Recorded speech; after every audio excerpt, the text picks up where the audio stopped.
Hello dear student everyone, welcome to Mahesh English channel. नए विद्यार्थियों से मेरा निवेदन है कि मेरे चैनल को सब्सक्राइब करें, बाबू आपसे अनुरोध है, और अपने दोस्तों में मेरे वीडियो को शेयर करें और बेल का आइकन को दबाएं और पसंद पड़े बाबू तब मेरे वीडियो को लाइक करें। बाबू आज सब मैं आप लोगों को फुल कंसेप्ट ऑफ नरेशन के बारे में पढ़ाने के लिए जा रहा हूँ।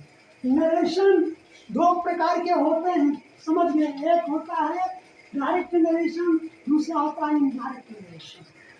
नरेशन का सब नरेशन दो नामों से जाना जाता है, समझे, नरेशन और स्पीच, समझ गए। लेकिन दोनों का अर्थ होता है तथ्य, समझ गए। आप डायरेक्ट नरेशन प्रत्यक्ष कथन को कहते हैं और इनडायरेक्ट नरेशन अप्रत्यक्ष कथन को कहते हैं, समझ गए। डायरेक्ट का मतलब होता है प्रत्यक्ष, कर्ता के कही हुई बात को, वक्ता के कही हुई बात को हूबहू उसी के शब्दों में, वक्ता के कही हुई बात को हूबहू उसी के शब्दों में अन्य किसी के सामने रख देना या कह देना, उसे हम डायरेक्ट नरेशन कहते हैं या डायरेक्ट स्पीच कहते हैं, समझ गए। और इनडायरेक्ट स्पीच वक्ता की कही हुई बात को हूबहू ना कह करके उसके आशय या सारांश को अपने शब्दों में या उसमें कुछ हेर फेर करके, समझे, अपने शब्दों में कुछ हेर फेर करके, समझे, अन्य तीसरा के सामने रखते हैं या कहते हैं, उसे हम डायरेक्ट नरेशन कहते हैं। डायरेक्ट से इनडायरेक्ट बदलने का, डायरेक्ट से इनडायरेक्ट बदलने का कुछ नियम है। इसका नियम दो नियम है। पहला है जनरल रूल, दूसरा है स्पेशल रूल। जनरल रूल सामान्य नियम जो कि सभी के साथ में प्रयोग किए जाते हैं, सभी सेंटेंसों के साथ में, साधारण सेंटेंसों के साथ में किए जाते हैं, समझ गया। स्पेशल रूल जिसका खास नियम होता है, जो विभिन्न प्रकार के आपकी वाक्यों में विभिन्न ढंग से लागू किए जाते हैं, समझ गए। अब आइए जनरल रूल। जनरल रूल के डायरेक्ट से इनडायरेक्ट नरेशन में बदलने के कुछ नियम हैं, तीन नियम, समझ गए। पहला है चेंज ऑफ पर्सन, दूसरा है चेंज ऑफ टेंस, तीसरा है change of other part of speech. Change of person, change of person, person का प्रयोग, समझे, चेंज पर्सन का परिवर्तन, समझ गए। Change of person first person subject के अनुसार, फर्स्ट पर्सन सब्जेक्ट के अनुसार, सेकंड पर्सन ऑब्जेक्ट के अनुसार और थर्ड पर्सन, समझ गए। अब सेंटेंस के आधार पर समझिए। रिपोर्टिंग, रिपोर्टिंग वर्ब और reported speech, comma, direct narration के कॉमा के बाहर जो सेंटेंस होते हैं वो क्या क्या कहते हैं जी? रिपोर्टिंग वर्ब, समझ गए। और कॉमा के अंदर, दोनों कॉमा के अंदर जो वाक्य रहते हैं उसको क्या कहते हैं? रिपोर्टेड स्पीच, समझ गए। अब आइए फर्स्ट पर्सन, क्या है पहला नियम है ये, फर्स्ट पर्सन सब्जेक्ट के अनुसार। अब रिपोर्टिंग वर्ब का सब्जेक्ट के अनुसार फर्स्ट पर्सन, फर्स्ट पर्सन क्या होता है जी? आई, पता है ना, और प्लूरल में बी, यहाँ पर देख लिया आई और बी है क्या जी? फर्स्ट पर्सन के ऊपर, समझ गए। सेकंड पर्सन के ऊपर क्या है जी? और थर्ड पर्सन के साथ में क्या है? सिंगल में ही, सी, समझ गए, और सिंगल में दे, पता है ना, पता है ना। अब आइए फर्स्ट पर्सन यानी रिपोर्टिंग वर्ब, कॉमा के अंतर्गत, ध्यान से दीजिएगा, फिर से सुन लीजिए। डायरेक्ट से इनडायरेक्ट बनाने का नियम है। क्या नियम है बाबू? फर्स्ट पर्सन सब्जेक्ट के अनुसार, सेकंड पर्सन ऑब्जेक्ट के अनुसार, थर्ड पर्सन यूज के अनुसार। तो रिपोर्टिंग वर्ब जो कॉमा से बाहर सेंटेंस रहते हैं, भाग रहते हैं, समझ गए, उसको क्या कहते हैं जी? रिपोर्टिंग वर्ब, समझ गए। और कॉमा के अंतर्गत जो रहते हैं वो क्या होते हैं जी? रिपोर्टेड स्पीच होते हैं। तो ये रिपोर्टेड स्पीच का पर्सन, समझे, पर्सन क्या होगा जी? फर्स्ट पर्सन अगर रहेगा तो सब्जेक्ट के अनुसार इसका परिवर्तन होगा, समझे। सेकंड पर्सन रहेगा बाबू और जो ऑब्जेक्ट है, देख रहे हैं ऑब्जेक्ट, उसके अनुसार परिवर्तन होगा, समझ गए, समझे। और थर्ड पर्सन रहेगा तो बाबू उसका चयन नहीं होता है, समझ गए ना। अब आइए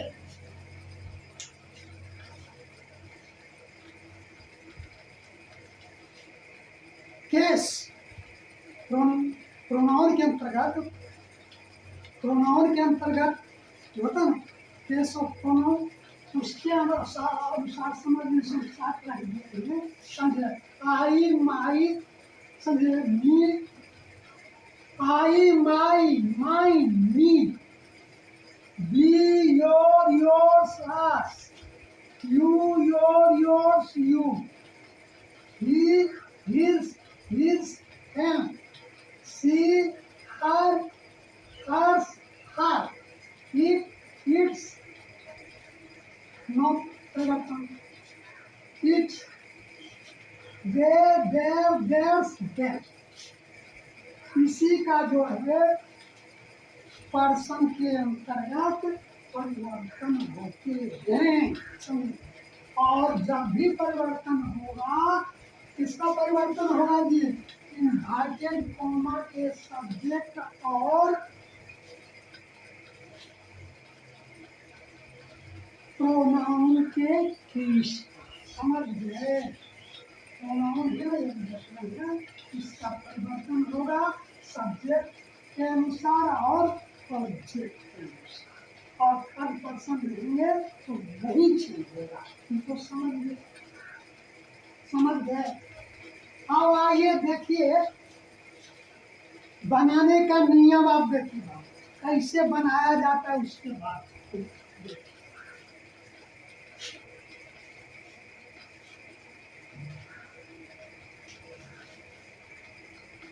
ध्यान दीजिएगा। रिपोर्टिंग वर्ब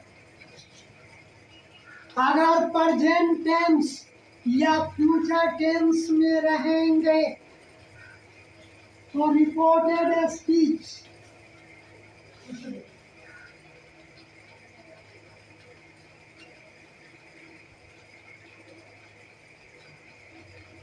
ध्यान दीजिएगा।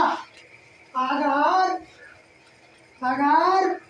रिपोर्टिंग वर्ब प्रेजेंट या फ्यूचर टेंस में रहेंगे, समझिए, रहेंगे तो रिपोर्टेड स्पीच के वर्ब में परिवर्तन नहीं होता है।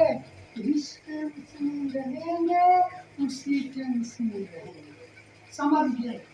दूसरा नियम, अगर रिपोर्टिंग वर्ब में, अगर रिपोर्टिंग वर्ब में ऑब्जेक्ट नहीं रहेंगे, समझे, तो से में रह जाएगा, से में रह जाएगा और सेड में रह जाएगा, समझ गए।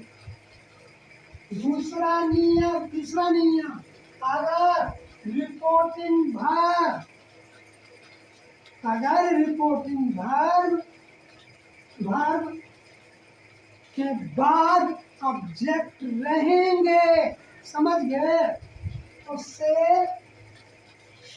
अगर रहेगा तो टेल में बदल जाएगा, सेट रहेगा क्या हो जाएगा, टेल्स में बदल जाएगा, सेट रहेगा तो टोल्ड में बदल जाएगा। समझ गए? समझ गए मेरी बात?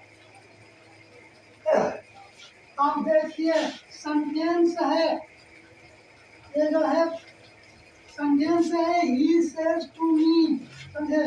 तो ही टेल्स मी, और ये जो इन्वर्टेड कोमा होते हैं, समझे? तो इन्वर्टेड कोमा के जगह पर दैट का प्रयोग करेंगे। दैट समझे? फर्स्ट पर्सन सब्जेक्ट के अनुसार, फर्स्ट पर्सन इम्पोर्टेंट देख रहे हैं, सब ये जो सब्जेक्ट है फर्स्ट पर्सन आई है ना जी, इसके अनुसार बताएगा जी रिपोर्टिंग वर्ब के सब्जेक्ट के अनुसार। तो यहाँ पर क्या हो जाएगा? ही। समझ गए? अब देखिए ये क्या है जी, प्रेजेंट टेंस के अंतर्गत है, इसका परिवर्तन क्या होगा? टेंस का परिवर्तन नहीं होगा। समझ गए? तो यहाँ पर क्या हो जाएगा जी? अब ही है तो इज हो जाएगा, इसी के अनुसार होगा ना। अब यू जो देख रहे हैं तो यू है ना, तो यू का परिवर्तन सेकंड पर्सन ऑब्जेक्ट के अनुसार मी है ना यहाँ पर, तो क्या हो जाएगा? माई। अब फ्रेंड को उतार देंगे। अब देखिए ही सेज टू मी, समझे? आई एम योर, वो है मुझसे कहता है कि मैं तुम्हारा दोस्त हूँ। ये डायरेक्ट रिलेशन के अंतर्गत है। इनडायरेक्ट में क्या होगा जी? ही टेल्स मी, वह मुझसे कहता है, दैट मतलब कि, समझे? ही इज माय फ्रेंड, वह मेरा दोस्त है। समझ गए? अब इसमें जो है वर्ब का परिवर्तन क्यों नहीं हुआ? क्योंकि ये प्रेजेंट टेंस के अंतर्गत रिपोर्टिंग वर्ब के वर्ब हैं। समझ गए? पहले ही कह दिए कि अगर रिपोर्टिंग वर्ब का, समझे, वर्ब प्रेजेंट किया फ्यूचर टेंस में रहेंगे तो रिपोर्टेड स्पीच के वर्ब का प्रयोग परिवर्तन नहीं होगा। जो सब्जेक्ट होगा उसके अनुसार से मतलब वर्ब का प्रयोग किया जाएगा या वर्ब का प्रयोग किया जाएगा। और यहाँ पर ही है, ही के साथ इसका प्रयोग होता है ना बाबू। अगर यू रहता तो हर का प्रयोग होता, आई रहता तो हम का प्रयोग होता ना। अब आइए, अगर रिपोर्टिंग वर्ब पास्ट टेंस से प्रारंभ, अगर रिपोर्टिंग वर्ब पास्ट टेंस के अंतर्गत है ना, पास्ट टेंस के अंतर्गत, तब रिपोर्टेड स्पीच के वर्ब का परिवर्तन होगा। इसके बारे में जाने। अब देखिए tense, change of tense, change of tense, tense के आधार पर आप देखिए, अगर रिपोर्टिंग वर्ब, समझे, पास्ट टेंस में है, समझ गए? अगर रिपोर्टिंग वर्ब पास्ट टेंस में है और रिपोर्टेड स्पीच, अगर ध्यान दीजिएगा, चेंज ऑफ टेंस, अगर रिपोर्टिंग वर्ब पास्ट टेंस में है, समझ गए, और रिपोर्टेड स्पीच प्रेजेंट टेंस के अंतर्गत प्रेजेंट इंडेफिनिट टेंस में है, समझ गए, तो क्या होगा जी? समझे? उसका वर्ब का परिवर्तन क्या हो जाएगा? सिंपल पास्ट टेंस के अंतर्गत। समझ गए?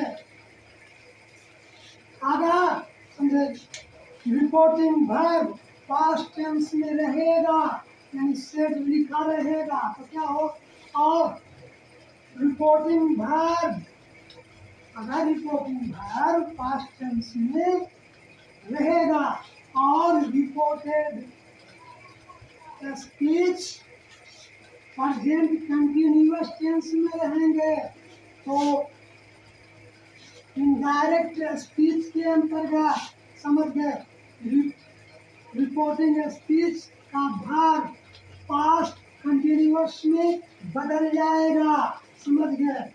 अगर रिपोर्टिंग भाग पास्ट टेंस में रहेंगे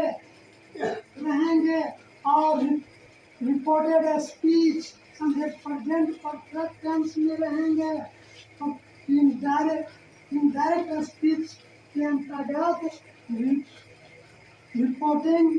रिपोर्टेड स्पीच का भाग पास्ट परफेक्ट में बदल जाएगा। समझ गए? दूसरा नियम, अगर रिपोर्टिंग भाग पास्ट समझे पास्ट टेंस के अंतर्गत है और reported speech simple past tense के अंतर्गत है, उसका परिवर्तन किसमें हो जाएगा जी? इनडायरेक्ट स्पीच के अंतर्गत समझे पास्ट परफेक्ट में। अगर समझे रिपोर्टिंग भाग पास्ट टेंस में रहेंगे, समझ गए, और रिपोर्टेड स्पीच समझे पास्ट कंटिन्यूअस टेंस में रहेगा तो क्या हो जाएगा?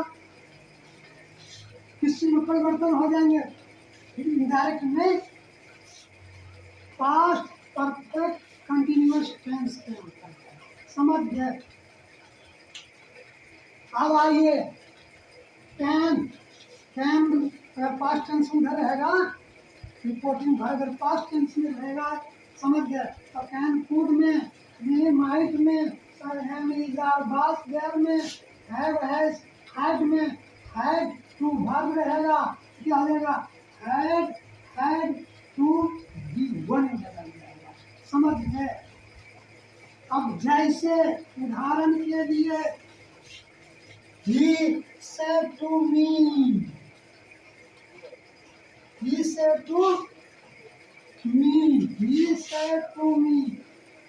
वह मुझसे कहा या उसने मुझसे he said to me उसने मुझसे कहा। समझे?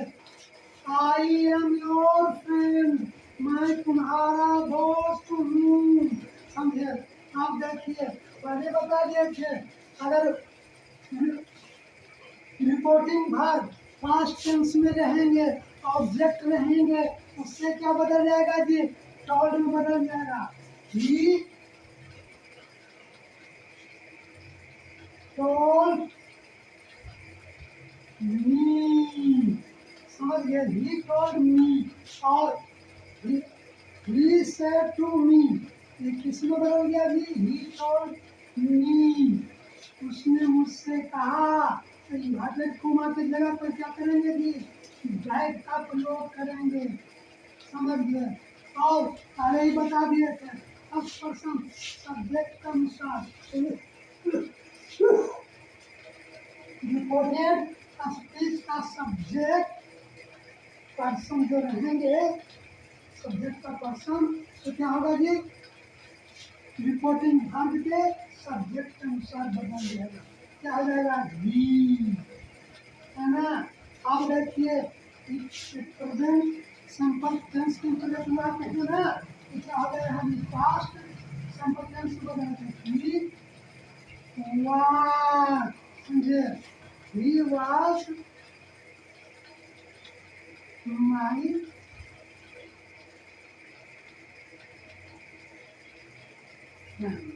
अब देखिए व्हाट है ही सेड टू मी।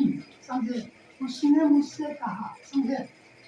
कहा आई एम योर फ्रेंड मैं तुम्हारा दोस्त हूँ। समझ गए? और इनडायरेक्ट स्पीच में इसका क्या होगा जी? ही सेड टू मी उसने मुझसे कहा that he was my friend वो मेरा दोस्त था। समझ गए? अब तीसरा है he said to me। समझे? I wanted to help me। समझे?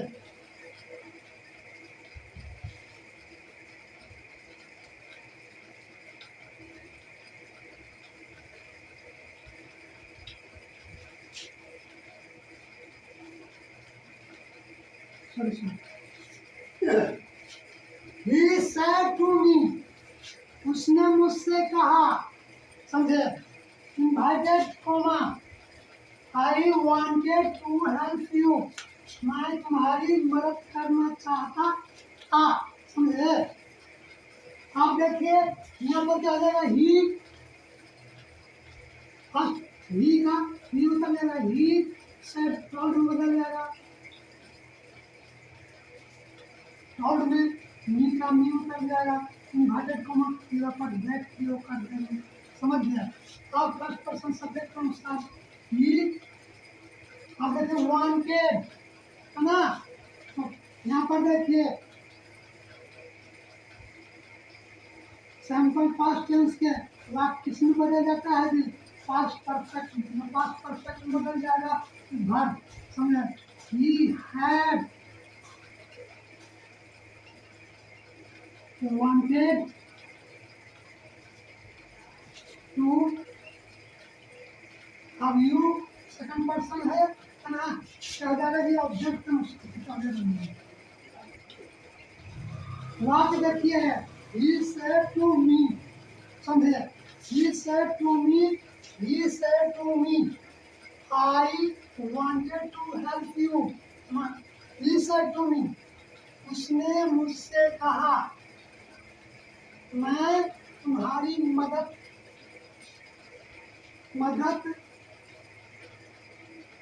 करना चाहता था, समझ गए।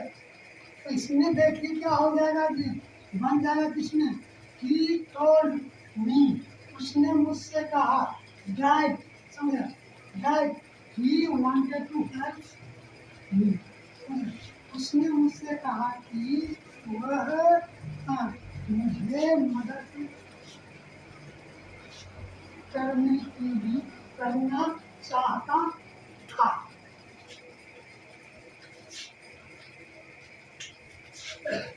अब आइए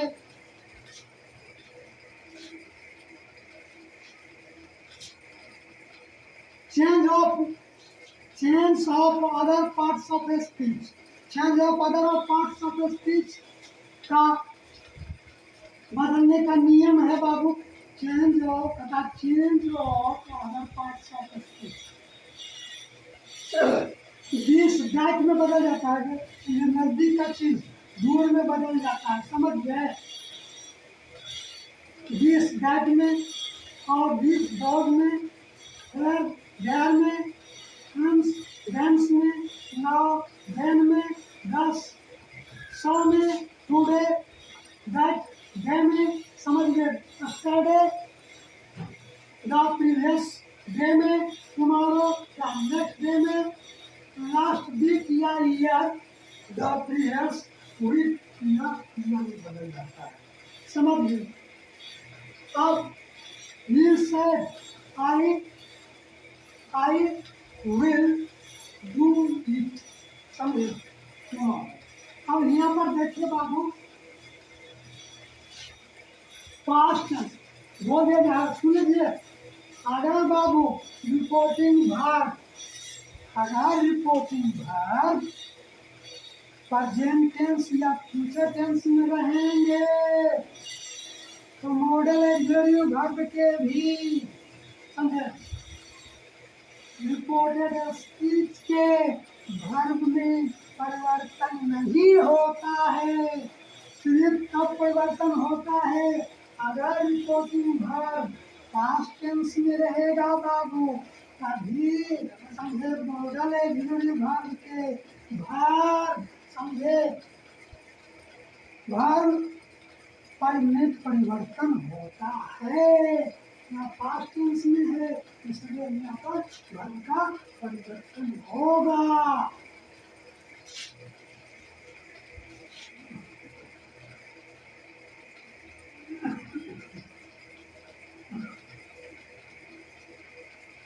फिर सैड, अब देखिए अगर सैड है और ऑब्जेक्ट नहीं है तो ज्यों का त्यों हम उतार देंगे, उसके बाद क्या करेंगे, इन्वर्टेड कॉमा की जगह दैट का प्रयोग करेंगे, आई फर्स्ट पर्सन सब्जेक्ट के अनुसार ही,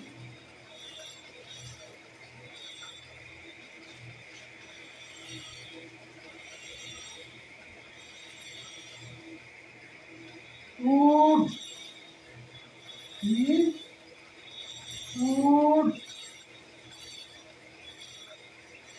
किसमें बदल जाएगा अभी, वुड में बदल जाएगा, वुड इट टुमारो किसमें बदल जाएगा बेटे, टुमारो नेक्स्ट डे में बदल जाएगा या प्रीवियस डे में बदल जाएगा, द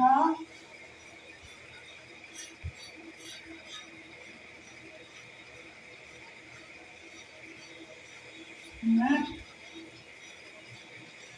डे। समझ गए? He said, I will do it tomorrow. उसने कहा मैं इसे कल करूँगा। समझ गए? इसका इनडायरेक्ट में होगा, he said का शेडो चल जाएगा, that इन्वर्टेड कॉमा की जगह पर लिखेंगे और I जो है फर्स्ट पर्सन के अनुसार बदलेगा, तो he would it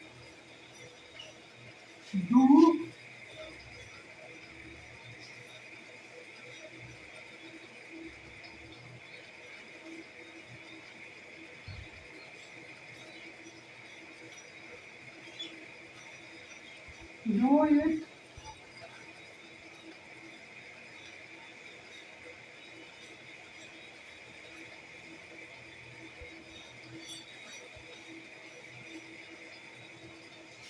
he said, ध्यान दीजिएगा, he said I will do it tomorrow. उसने कहा मैं इसे कल करूँगा। जब डायरेक्ट में बनाएंगे तो ही सेड का सेड रह जाएगा, उतर जाएगा बाबू, कारण कि इसमें ऑब्जेक्ट नहीं है। समझे?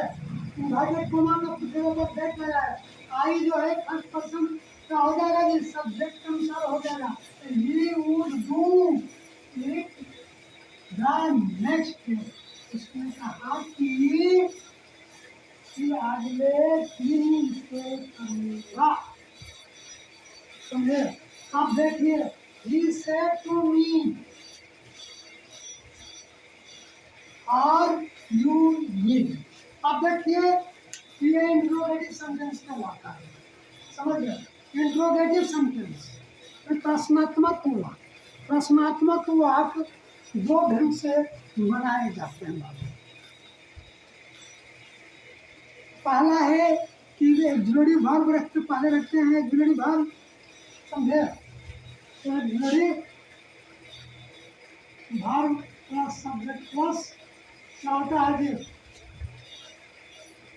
ऑब्जेक्ट प्लस पता है। एक लोग क्या होता है डब्ल्यू एच प्लस जुड़ी वर्ब प्लस सब्जेक्ट प्लस। समझे? वर्ब प्लस इस तरह से बनता है ना।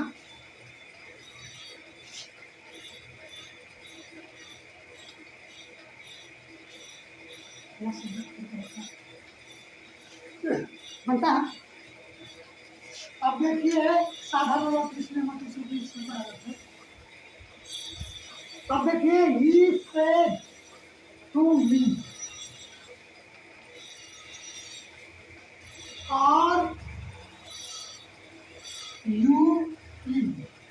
अब यहाँ पर सेड जो होगा आप की ही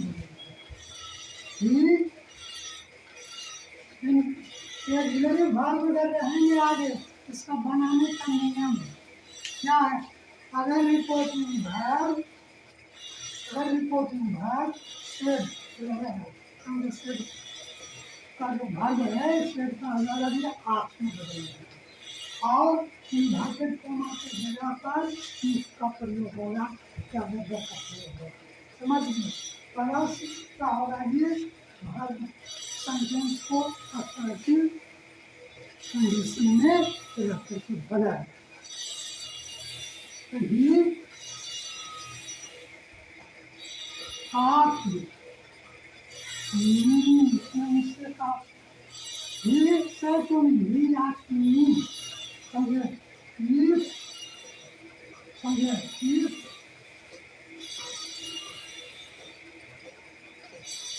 I was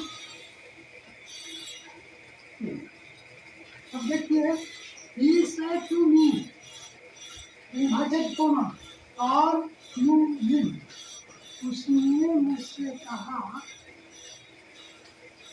क्या तुम बीमार हो? समझ गए? तो इनडायरेक्ट स्पीच में बनाने में क्या होता है? ही आस्क्ड, उसने मुझसे पूछा, समझे? ही आस्क्ड मी, उसने मुझसे पूछा, इफ आई वाज सिक, अगर मैं बीमार था। समझ गए? अब है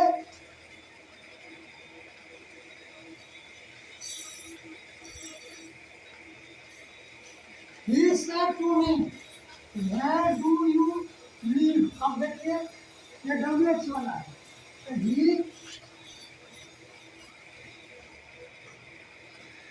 asked me, और where का where रह जाएगा, यहाँ पर देख लो,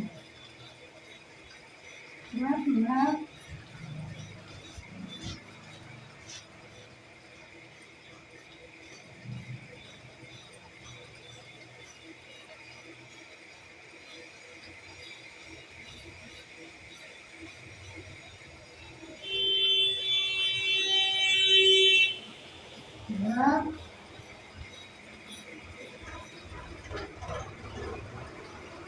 I live.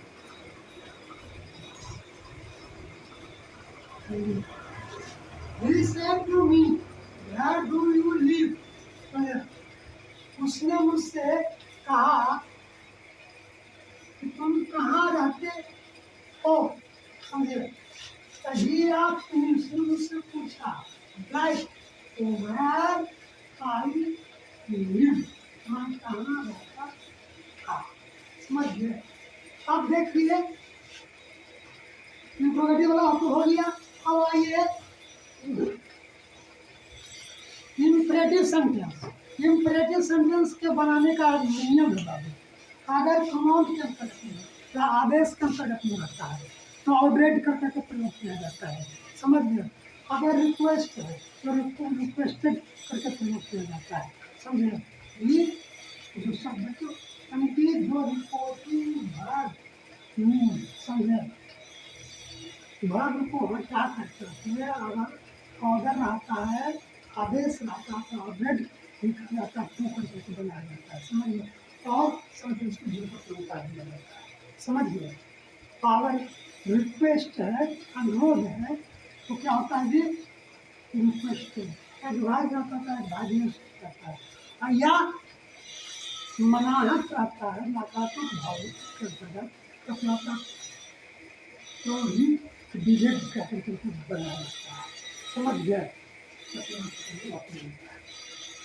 अब देखिए, he said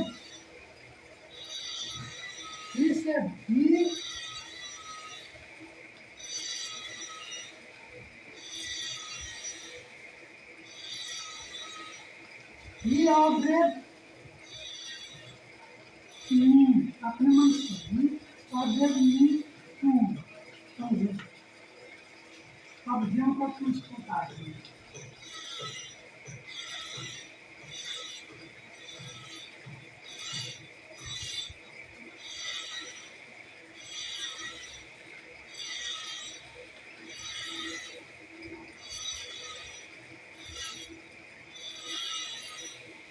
he ordered me, वाक्य है बाबू, he said, उसने